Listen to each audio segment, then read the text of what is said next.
आरक्षणासाठी मुंबईकडे निघाला असताना आता धनगर समाज आक्रमक झालाय। 11 फेब्रुवारी रोजी बीडमध्ये धनगर समाजाचा इशारा मेळावा आयोजित करण्यात आलाय। मेळाव्यानंतरही सरकारनं आरक्षणाविषयी निर्णय न घेतल्यास 17 फेब्रुवारी पासून आरक्षण दिंडी चौंडी येथून काढली जाणार आहे। 22 फेब्रुवारी रोजी मुंबईला पोहोचून आझाद मैदानावर आंदोलन केलं जाणार असल्याची माहिती यशवंत सेनेचे अध्यक्ष बाळासाहेब दोडतले यांनी दिली आहे। तेज मराठी, तेज वार्ता न्यूज नेटवर्क, बीड।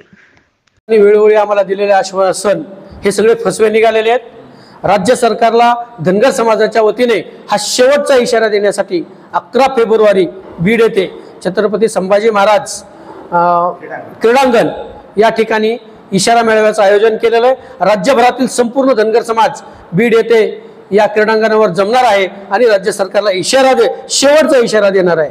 आणि जर राज्य सरकारने 11 फेब्रुवारीच्या इशारा मेळाव्याचं अंमलबजावणी आमची नाही केली त्यावरी तर पुण्यश्लोक राजमाता अहिल्यादेवींच्या जन्मभूमीपासून आरक्षण दिंडी ही आम्ही नियोजन केलेलं आहे।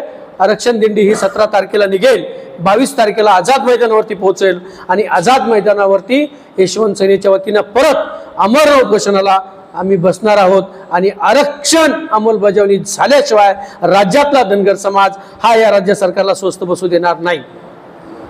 ठीक आहे, ओके ओके।